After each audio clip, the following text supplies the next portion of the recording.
त्यांच्या विचारांच्या कक्षा रुंदावल्या नाहीयेत हे आपलं नाही, त्यांचं दुर्दैव आहे.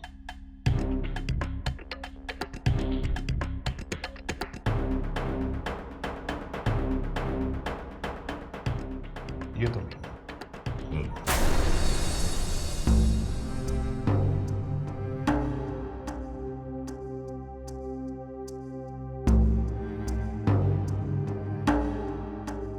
गार्गी, अगं तुझ्या इतकेच इतरांचे विचार इतक्या वेगाने बदलतील अशी अपेक्षा ठेवू नकोस. त्यांना थोडा वेळ दे.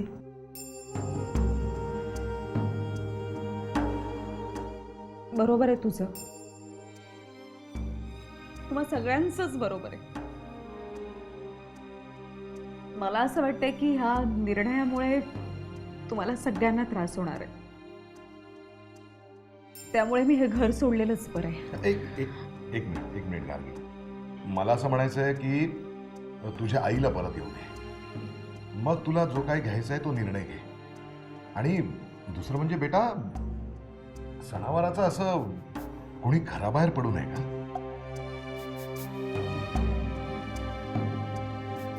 तुम्ही सांगतात म्हणून थांबते, पण आई आल्यानंतर ह्याचा निर्णय झालेलाच बरा आहे.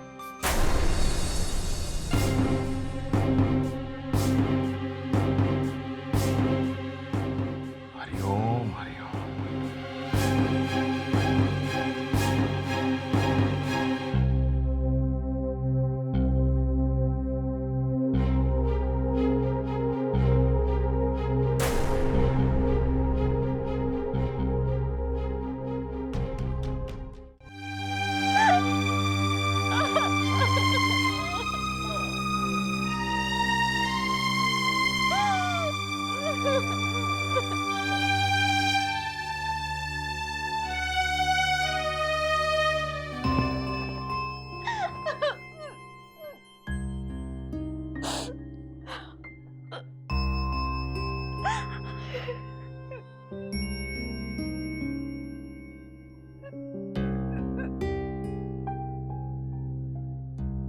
मी का रडतेय? हे सगळं होणार याची मला आधीच कल्पना होती. आणि माझं काहीही चुकलेलं नाही याबद्दल मला खात्री आहे. मग मी कशाला घाबरू? ही तर आता फक्त सुरुवात आहे. इथून पुढे मला अशा अनेक प्रसंगांना सामोरं जावं लागेल आणि त्यासाठी मला स्वतःला खंबीर करावंच लागेल.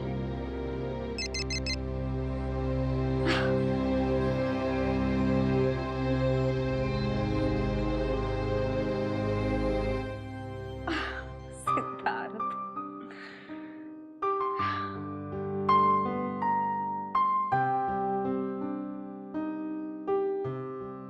Sorry dear. I am really sorry.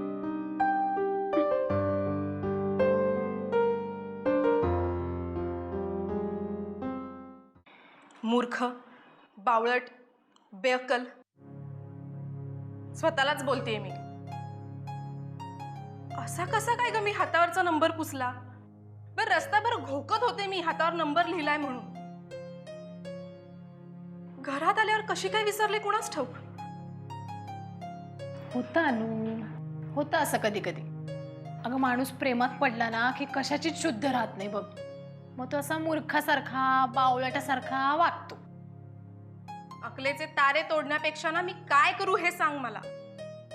मला तर काही सुचतच नाहीये. जरा शांत डोक्यानं विचार केला ना तर सुचेल. मला तर एक मार्ग सुचलाय आता. काय? तुझ्या अमरदादाला फोन करायचा. त्याच्याकडे असेलच की नाही नंबर. अगं बहिणी, मी हे आधी का नाही सांगितलं? सांगितलं असतं ग राणी, पण सहजासहजी गोष्टी मिळाल्या ना माणसाला की महत्व राहत नाही त्याचं. सहजासहजी नंबर मिळाला त्याचं काय केलं आपण, म्हणून जरा ताणलं. तू आता हे जास्त ताणलंस ना तर तुटेल. बहिणी, चल ना आपण आत्ता अमरदादाला फोन करूया. अगं वेडे, मला तूच सांगितलंस ना तो नाशिकला गेलाय म्हणून. असं होतं प्रेमात. अरे हो. बहिणी, आपण थोरात मामांकडे फोन करून विद्याकडनं नंबर घेऊया का ग? नाही नाही नाही नाही, त्यांच्याकडे नकोच. त्यापेक्षा तुम्हाला दोघांना डायरेक्टच एकमेकांशी बोलता येईल असा काहीतरी उपाय शोधला पाहिजे. ए कविता, माझं शर्ट कुठं आहे ग? दादा, तू मोबाईल का नाही घेत? हो ना हो, मोबाईल हवाच, छान वाटतं. वाटतं की नाही ग छान? दादा तू घेच मोबाईल, म्हणजे कसं कुणाशीही केव्हाही कुठेही पटकन बोलता येतं रे. हो, आलं का लक्षात काही? कोणाशीही केव्हाही कुठेही. असं आहे वय. मग मी कशाला घ्यायला पाहिजे मोबाईल? हिलाच घेऊन देतो की मोबाईल, म्हणजे हिला कोणाशी कवा बी कुठं बी बोलता येईल, नाही का? हा, बरोबर आहे का नाही? दादा तू खरंच मला मोबाईल घेऊन देशील? खरंच म्हणजे आजच देऊ का? आजच घेऊन येतो की तुझ्यासाठी मोबाईल. चला, म्हणजे आता थेट मुंबईला बिनतारी संदेश सुरू होणार. मेरे पिया गए रंगून, किया है वहां से टेलीफोन, तुम्हारी याद सताती. कविता, ए अनु,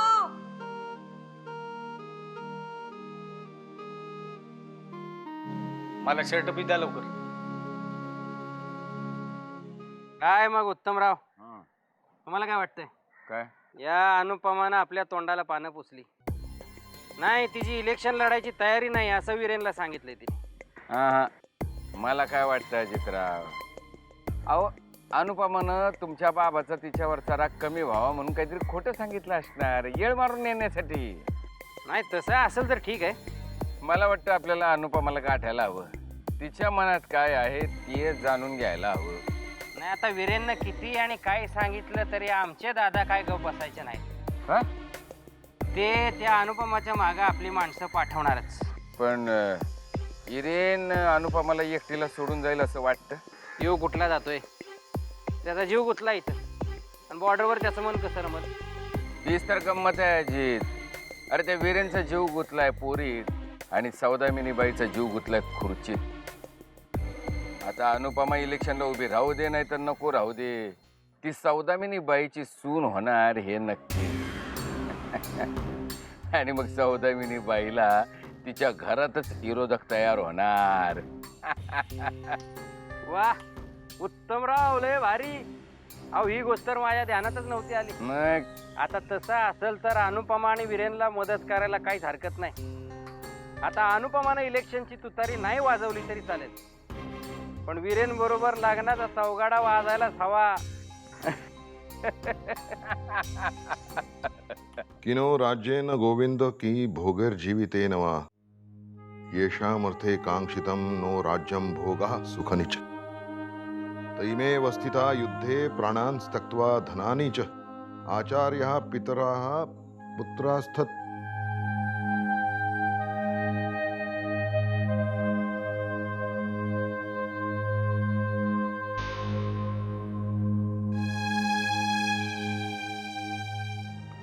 हरि ओम हरि ओम. आचार्यः पितरः पुत्रास्ततैव पितामहः मातुलः श्वशुरः पौत्रः शाला संबंध.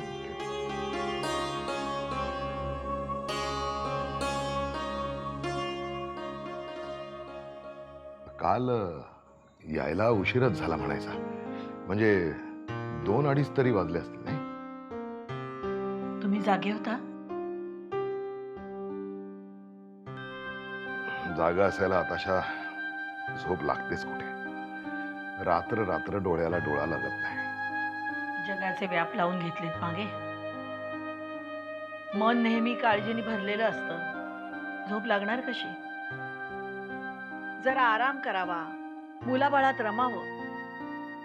मन जरा दुसरीकडे गुंतवलं ना की विचारही पांगतात, पण आमचं ऐकणार कोण? सौदामिनी, का तू पुन्हा पुन्हा तेच तेच जुने वाद उकरून काढतेस? मी सांगितलंय ना तुला, माझं कार्य संपलं. बाहेरच्या जगाला माझा उपयोग होईनासा झाला की मी आपण होऊन आपल्या घरी परत येईन. अहो, तुम्ही आमच्या उपयोगी यावं म्हणून नाही आम्ही बोलत आहोत. गेली कित्येक वर्ष हे घर तुमची वाट बघतंय. तुमच्याशिवाय घराला घरपण येणार आहे का? तुम्हाला आमची एक वेळ गरज नसेल, पण आम्हाला आमच्या मुलांना तुमच्या आधाराची गरज आहे. आधी ती गरोदर आहे.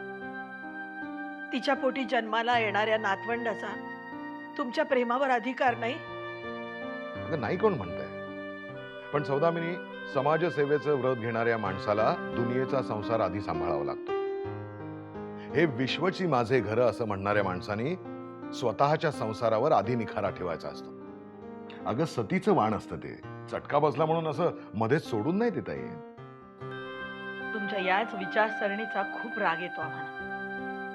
सतीचं वाण असतं म्हणे. तुमच्या समाजसेवेच्या चितेवर आपल्या संसाराची राखरांगोळी होते. कसं कळत नाहीये तुम्हाला? अगं पण त्याच प्रकाशात इतरांचे संसार उजळतायत ना, बस तेवढं समाधान पुरेसं आहे मला. नाही, तुम्हाला सांगून काहीच उपयोग नाही. तुम्ही आणि मी एका नदीच्या दोन्ही किनाऱ्यांसारखे समांतर आयुष्य जगत राहणार आयुष्यभर.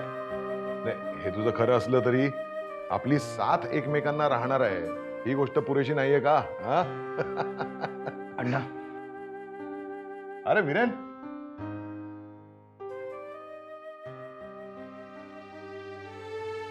काय काय म्हणतोय?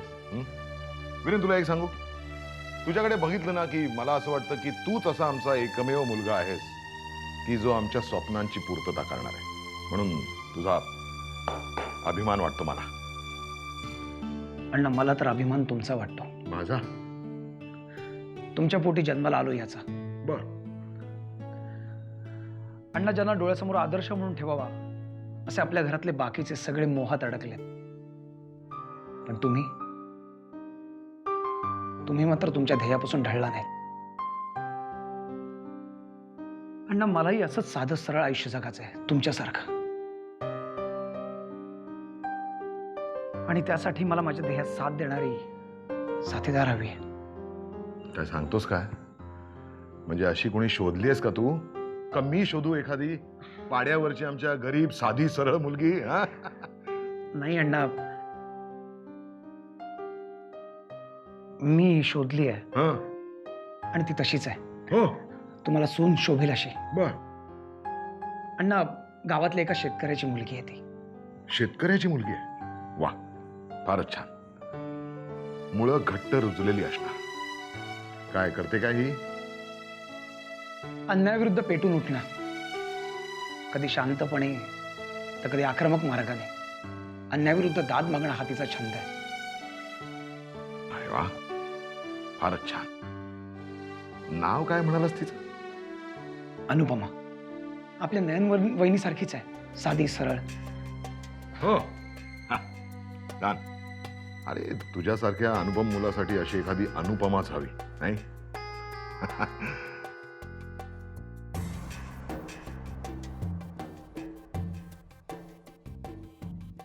वीरेन, तुला एक सांगू, आयुष्यात कधीही जेव्हा तुला तुझ्या अण्णांची गरज भासेल तेव्हा फक्त माझी आठवण काढ. मी असेल तिथून धावत येईन तुझ्यासाठी.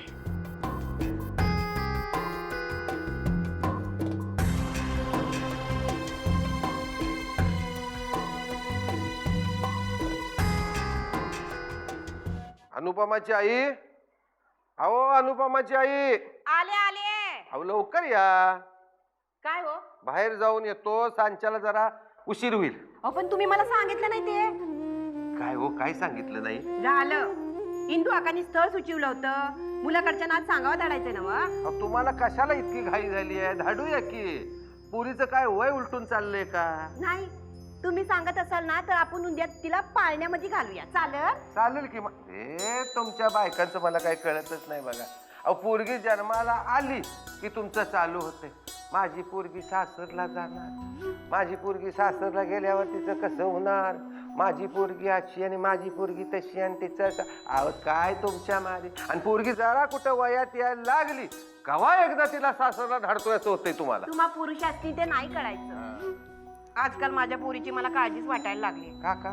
हो, त्या सौदामिनी बाईच्या पोरामध्ये जीव गुतलाय ना हो तिचा. चांगला आहे की. मला तर ते पोरग लाखात एक दिसतंय. लाखात असू दे नाही तर करोडामध्ये असू दे, मला नाही त्याचं कौतुक. हे बघा, आपल्याला ज्या गावाला जायचं नाही ना मग त्या गावाची वाटच पुसायची कशाला म्हणते मी. गंमत म्हणून विचारायची. गप्प बसा. तुम्ही तुमच्या पोरीला समजावा बघू. तुम्ही तुमच्या पोरीला म्हणजे आमचीच पोरगी, तुमची पोरगी नाही होय? आमची पोरगी असती तर आम्हाला विचारलं असतं तिनं. तुम्ही सांगा तिला. सांगतो बरं का, सांगतो. नुसतं सांगतो ना गो. त्या मुलानं तिला पसंत केली ना तर बोल्यावर चढवायची तयारी ठेवा.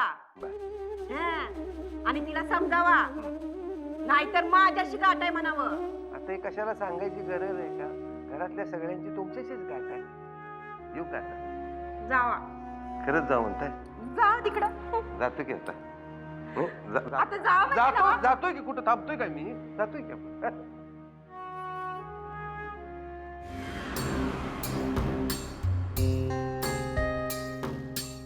हिरण हिथं असतोवर आम्हाला त्या अनुपमाच्या अंगाला हात बी लावता यायचा नाही.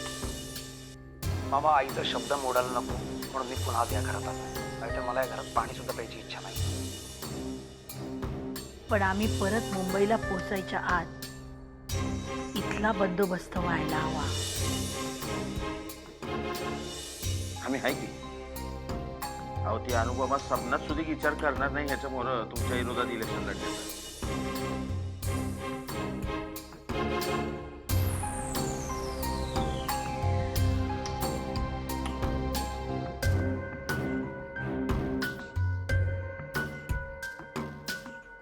काय हो इथं काय करताय सा?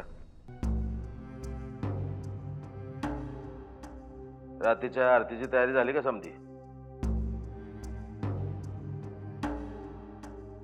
आम्ही तुमच्याशी बोलतोय, भितडाशी नाही. काय विचारतोय? रात्रीच्या आरतीची तयारी झाली का?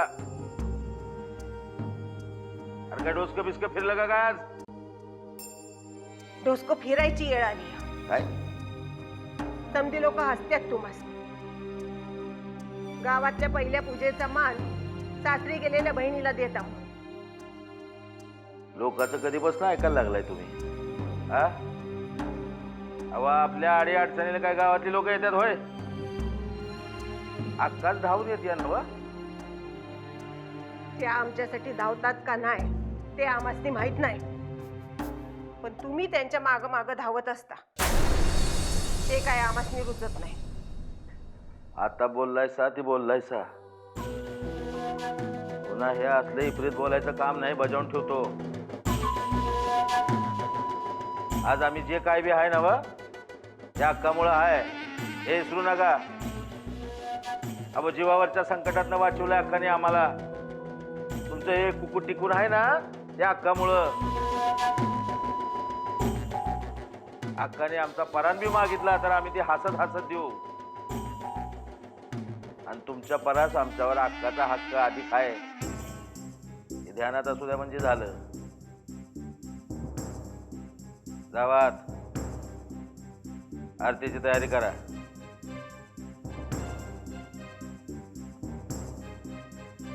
आणि एक पुन्हा हे असले विपरीत बोलायचं काम नाही, बजावून ठेवतो. आमच्या बहन भावाच्या नात्यामध्ये तिसरं कुणी बी आलं तर आम्ही खपून घेणार नाही. काय आमचं ध्यानात राहू द्या. जावा तयारी करा समधी.